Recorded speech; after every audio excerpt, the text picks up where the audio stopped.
It's recording, I imagine. Alright, this is a 95 Jeep Grand Cherokee Limited with a 318. I bought this car cheap, and it had stalling and shutting off issues. It just wouldn't quit. I've checked all the wiring. I replaced all the sensors, every one of them.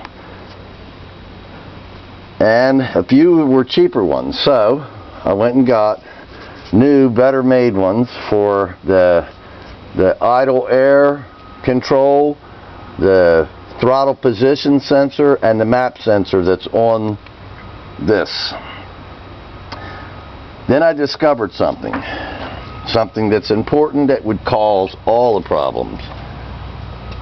The gasket on here was this way.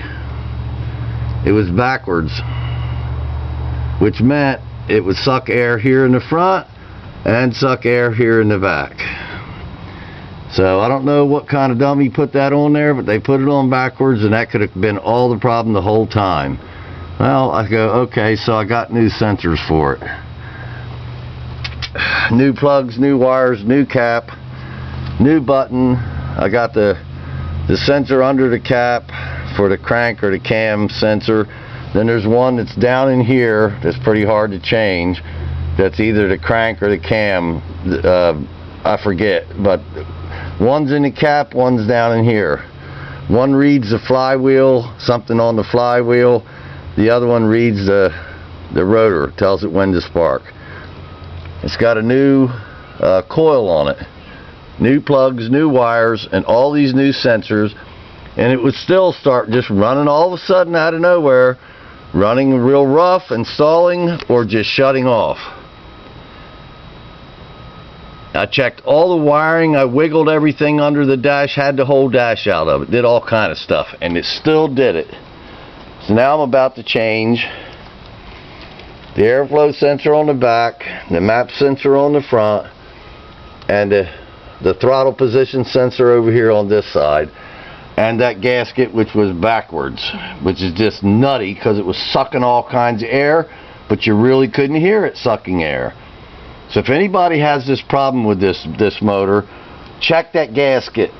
I think someone put it on there backwards on purpose to try to buy the vehicle cheap from maybe the original owner. I'm the 6th owner of this vehicle, or maybe the 2nd owner. I don't know when it happened, but I don't believe they would do that on purpose from the factory. I think someone did it on purpose, because you can see it only fits on there one way, yet it was backwards. So I'm hoping this helps someone in the future. If you're looking for this stuff and an answer for it online, it ain't there. It just ain't there. So I'm telling you, the 3 main things that I was told by experts that could cause it just to shut off or run and rough or not start, just wing over and not get any juice, was that sensor that I told you about that's down in there. And I think it's called the crankshaft sensor, or it's called the camshaft sensor. I think it's the crankshaft sensor. That one that's right down in here behind the gooseneck. It's a little tiny sensor down in there. That one over here is for the gauge.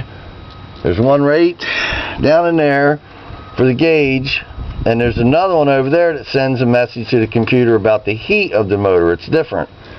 So that one down in there, that one back there, or the one inside the cap. Those 3 were the main ones. But that map sensor can also do it. Cause it to idle rough or not start or just shut off on you. So, and of course a backwards gasket. So if you're having these problems, check those items first. That's the main ones that would do it, and check the gasket, because I just found out just now that that's what it is. Good luck. I hope it helps someone. Thanks for watching.